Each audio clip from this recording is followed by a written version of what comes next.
Initial comments from the Ravens said he would return, but the injury ended up ending his season. Lamar did not travel with the team to Cincinnati for its playoffs game against the Bengals on Sunday night.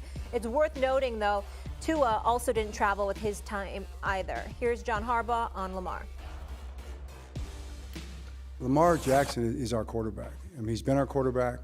Everything we've done in terms of building our offense and building our team, how we think in terms of people and put people around him is based on this incredible young man and his talent, his ability, and his competitiveness. Eric wants him here, I want him here, Steve wants him here, and Lamar wants to be here.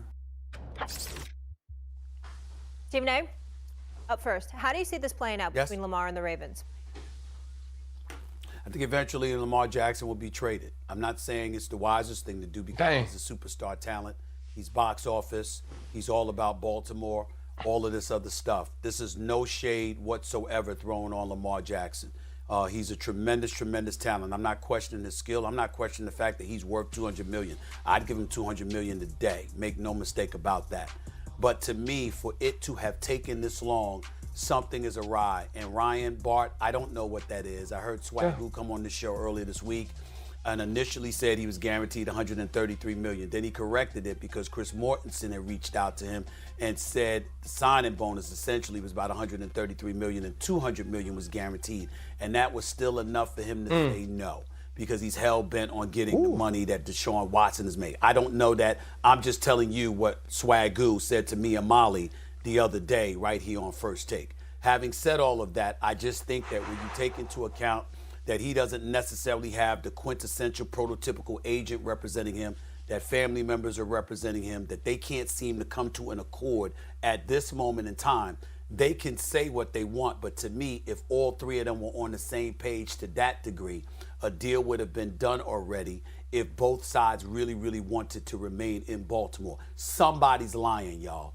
I don't know who it is. I have no clue. Somebody's lying. Because if all three of them are on the same page in Baltimore and Lamar Jackson feels the way that he feels, supposedly about wanting to stay, a deal would have been done by now. And then the last thing, guys, if you remember, a little over a week ago, Lamar Jackson tweeted about his health situation and gave specifics over a tweet.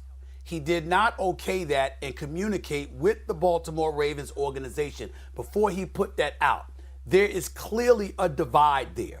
So if that is taken into consideration, when you see the greatness of Lamar Jackson and when you can fantasize about the assets that you could get for him, do you want to lose him? Hell no. But if he doesn't want to stay or somebody's in the way of an accord being reached, I can see that a trade inevitably is on the horizon. That's where I'm coming from with it.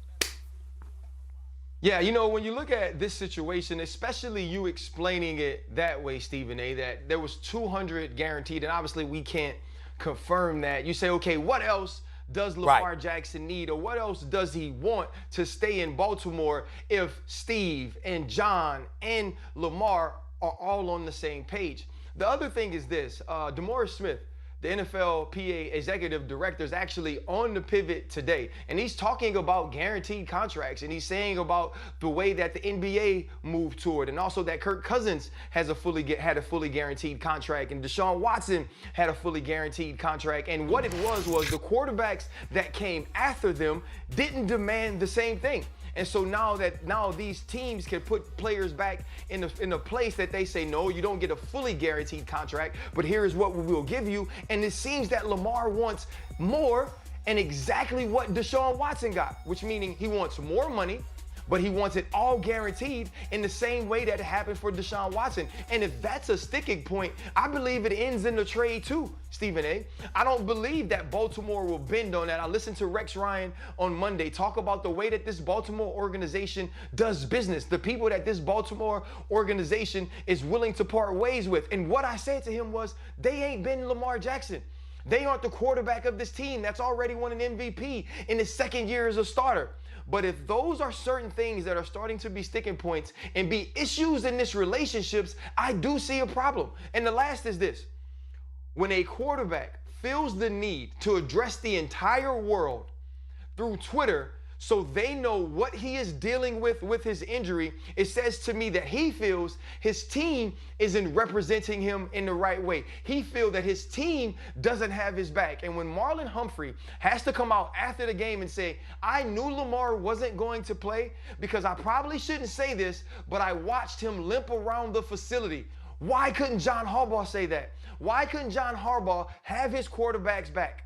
There's something going on inside that building that we don't know about that seems to make this deal hard to come to. And if that continues, I think you have to get as much as you can for him on the trade market. There's no way in hell that the Baltimore Ravens let Lamar Jackson go, right? And we understand, right, from the owner perspective and from the player perspective, what's going on here, right? Cleveland set the football world on fire, right? Because they're the outlier. Yeah. Much like the Raiders used to be back in the day. That organization will do things that other organizations aren't willing to do because at some point they all understand that they have to work together.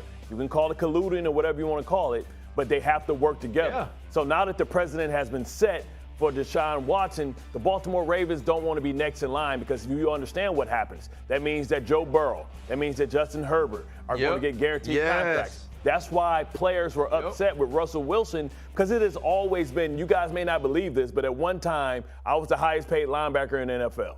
Then DeMeco Ryan, right? And then it went so forward, then Patrick Willis. And that's just how it's supposed to go. So once the president is set with Deshaun Watson, it's the next guy's responsibility to secure the bag for those that come after. And that's the sticking point. So $200 million is a lot of money, but Aaron Rodgers didn't demand it. So then they're saying, we can't give you that. And the issue is, if they do trade Lamar Jackson, it has to be something in place that means that the next team is willing to give him the guaranteed bag. So that's the difference, right? What team is out there that's willing to buck the system, that's willing to go to the owners' meetings and look, we're getting guaranteed contracts, over $250 million to a player. And the reason why football and nobody will underwrite insurance policy for us because we play in 100% injury. It's 100%. It's not 90%. It's not 50%. You're guaranteed, no matter who you are, to get injured. What we don't know if you're willing to play for. Well, let me say. Go ahead. Okay. Let me say this to both of y'all. Let me say this to both of y'all just for clarification purposes, because y'all are football guys and y'all. Chris Mortensen, according to Swagoo, I'm going to reiterate the point that Swagoo said it was 113. This weekend is going to shift to Joe Burrow. And we will now have questions going into the offseason about Josh Allen, why he can't get over the hump. It's the Peyton Manning, Tom Brady syndrome, right? It's the he can't seem to get out his own way. It's the AFC East. It's the Dan Marino to Jim Kelly syndrome. Can't seem to get out of the East. That's what you're going to be looking at. And it is fair to question the perception of Josh Allen if he loses this weekend, just like we do everybody else. And Jay, you are right in a sense. When you're the number one overall pick, no matter what position you play, if you're not doing something that somebody thinks you should be doing, you're supposed to be the savior of a franchise.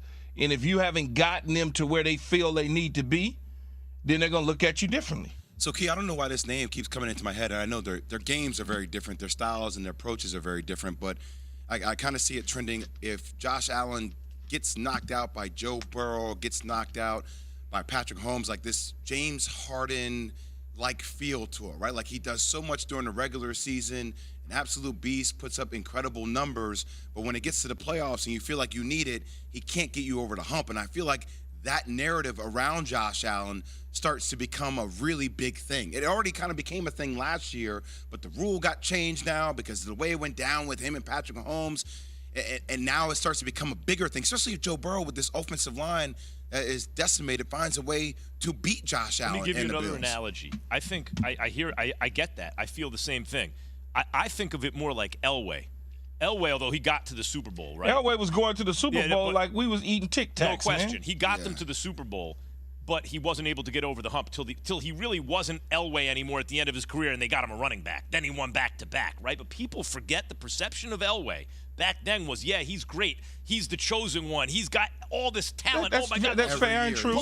But couldn't now Josh Allen, I can't say it's Elway. Elway. No, Max. What's that? But he was going. Yeah, that's why I'm saying. That's But what the I'm saying. analogy is this: he's like Elway light in his career. You can't call him Elway because Elway was winning playoff games, getting to the championship, and then losing. But it's like Elway light. When you look at the guy with the most stuff, you go, oh my God, Josh Allen, the biggest arm. Everyone wants him to win. Everyone wanted Elway to win back then.